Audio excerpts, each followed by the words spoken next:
Civil war کی طرف چلا گیا تو آپ کی کیا ہی سیاست ہوگی, کیا ہوگی. ہم سب کی کشتی جو ہے وہ اسی اور کامیابی اسی میں ہے. وہ کوئی بھی جماعت ہو, وہ تحریک لبیک ہو, انصاف ہو, پیپلز پارٹی ہو, کوئی بھی ہو, سب کی ون ون سچویشن یہ ہے کہ پاکستان اس اکنامک کرائسس سے نکلے. ہم سب کوشش کریں, ہم اس کو نکالیں, اور پھر ہم پاکستان کو مستحکم کر کے پھر جو بھی کرنا ہے ہم بیٹھ کے آرام سے کریں.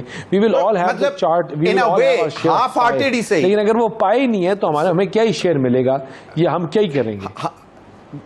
صحیح. دانیال چوئی صاحب, بیرسٹر دانیال چوئی صاحب, تو ہاف ہارٹیڈلی آپ بھی ایگری کرتے ہیں مولانا فضل الرحمان صاحب کی جو کنٹینشن ہے, جو بھی وہ کرنا چاہ رہے ہیں. چلیں ٹھیک ہے, بالکل آپ کا بھی وہی پوائنٹ ہے کہ اگر روٹی نہیں ہے تو پھر فائدہ کیا, ملک کی معیشت بہتر ہوگی, انتخابات بھی بڑے اچھے انداز میں ہو جائیں گے. بالکل صحیح. مسٹر دانیال چوئی صاحب, if you want to comment on this you are free to do that. اور لیکن اگر پولیٹیکل سائڈ پہ بھی میں واپس تھوڑا سا جانا چاہوں گا, جس طرح عامر ضیاء صاحب نے بھی بات کی کہ اگر دیکھا جائے کہ آپ کے اپنے ایک وزیر اعظم نے اگر کہا ہے کہ جی ڈیلیور نہیں کر سکے, پاکستان کا خیال نہیں رکھا جا سکا, وہ ایک اپنی جگہ. لیکن ایک تاثر یہ بھی ہے کہ میاں نواز شریف صاحب, آج ہی میں سن رہا تھا فیصل کریم کنڈی صاحب, میں اگر پروڈیوسر صاحب سے میں نے ریکویسٹ کی تھی, وہ بھی ساٹ ہمیں نہیں اویلیبل, آج ہی محمد مالک کے پروگرام میں انہوں نے کہا کہ انفارمیشن نہیں, لیکن ان کا اپنا سیاسی سوجھ بوجھ ان کو بتاتی ہے کہ میاں نواز شریف صاحب شاید 21 کو واپس نہیں آ رہے. دیکھیں جی, میں عامر ضیاء صاحب نے 2-3-4 باتیں کی. انہوں نے پہلے مشرف کے دور کی بات کی, اور انہوں نے کہا کہ کس طرح کے تب بھی چیزیں کہاں تھیں.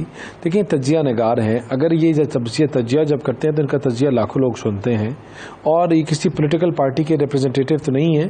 تو یہ ان کو تھوڑا سا یہ مجھے بتائیں کہ پاکستان کو سب سے بڑا بحران میں کون ڈال کے گیا؟ دہشت گردی کا تحفہ کس نے دیا؟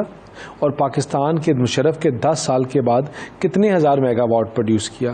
ہم نے جب حکومت لی تھی تو ہم نے ایک سروے کرایا تھا, جس سروے میں تھا کہ ہم اگلی حکومت اس کو دیں گے جو پاکستان کے 2 سب سے بڑے مسائل کرے گا حل.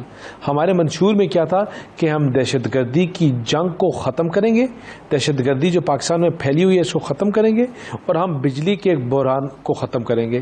21 گھنٹے لوڈ شیڈنگ تھی, 21 گھنٹے لوگوں کی چیخیں نکلتی تھی, لوگ وینٹیلیٹرز پہ مر رہے تھے. اس وقت آپ نے کیا کرنا تھا؟ وہ کس کی غلطی تھی؟ اس عامر کی جس نے یہ فورکاسٹ نہیں کیا. اس ٹائم پہ آ کے کس نے حل نکالا؟ ہم نے حل نکالا. ہم نے وہ دہشت گردی کو پاک فوج کے ساتھ شانہ بشانہ کھڑے ہو کے وہ لیاری کراچی کے آپریشنز ہم نے کیے جو یہ مشرف کی حکومت بیٹھا ہوا وردی میں نہیں کر سکا. ہم نے پاکستان کا ڈٹ کے پاکستان کے ساتھ کھڑے ہوئے, اپنی افواج کے ساتھ کھڑے ہوئے, اپنی تب بھی پولیٹیکل ہم نے اپنی ول کو سیکریفائز کیا اور ملک کے لیے فیصلے کیے. پھر ہم نے دوبارہ کیا کیا؟ ہم نے بجلی کے بحران جو جن تھا اس کو بند کیا, قابو کیا. لیکن مجھے ایک بات بتائیں کہ اس کو قابو کرنے کا ایک طریقہ ہے نا, وہ طریقہ کیا تھا کہ ہم نے پاکستان کو ایک لارجر ایشین ٹائیگر کا خواب دکھایا اور بنانے کا کہا.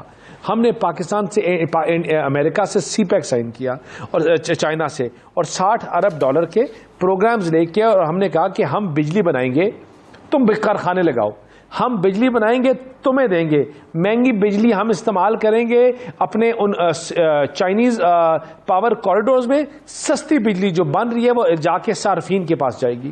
مجھے بات بتائیں کہ ہمارے جانے کے بعد وہ ان کارخانوں کا کیا ہوا جنہوں نے لگنے تھے؟ وہ کنٹینیوٹی ایک کڑی سے کڑی ملتی ہے نا, وہ کڑی کدھر گئی؟ آپ کا پوائنٹ آ گیا. Now coming to my question please. میرا پوائنٹ نہیں آیا مجھے, نہیں میرا پوائنٹ نہیں ہے. مجھے بتائیں کہ وہ کارخانے, پھر اس کے بعد سیکنڈ فیز تھا ٹرانسمیشن لائنز, وہ ٹرانسمیشن لائنز کدھر گئی جنہوں نے بیچنا تھا؟ اگر وہ کڑی سے کڑی نہیں ملے گی تو کڑی پوری نہیں ہوگی, کیونکہ چین کا جو اسٹرانگسٹ لنک ہوتا ہے وہ اس کا ویکسٹ لنک ہوتا ہے. اس کڑی کو پورے کرنے کے لیے اور اس کا ریزلٹ دیکھنے کے لیے آپ نے ہر کڑی کے ساتھ کڑی جوڑنی ہے. پھر انہوں نے بات کی موٹر ویز. پاکستان میں مسلم لیگ نون کے ادوار کو نکال دیں, ہمارے بڑے پروگرامز نکال دیں, آپ کو یہ ملک کھوکھلا لگے سوائے باتیں کرنے کے اور تجزیے دینے کے آپ کے پاس کچھ نہیں ہوگا. یا آپ یہ جو کہتے ہیں کہ ہم نے 2 کروڑ درخت لگا دیے اور یہ کر دیے, جو ہمارے سے پچھلی حکومتیں رہی ہیں ان سے ایک جو 20 ارب کی میٹرو 100 ارب پہ پہنچ گئی, کمپلیٹ نہیں ہوئی. 1 سال کا پروجیکٹ 9 سال میں کمپلیٹ نہیں ہوا. یہاں اور صوبوں میں میٹرو بنا کے 2 سال لگے, ایک میٹرو نہیں بنا سکے.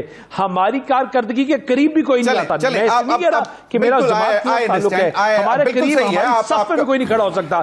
مجھے پروجیکٹس کے حوالے سے آپ نے جو بات کی بالکل, کہ اس جماعت نے پاکستان میں یہ ڈیلیور کیا, ہمارے سے پہلے بھی 100 جماعتیں رہی ہیں, ہمارے بعد بھی رہیں گی, لیکن کل جو مرضی جماعت آئے, لیکن پاکستان مسلم لیگ نون آپ کا پوائنٹ آ گیا, آج تک نہیں کیا اور پاکستان میں اس کے علاوہ کوئی کر بھی نہیں سکے گا.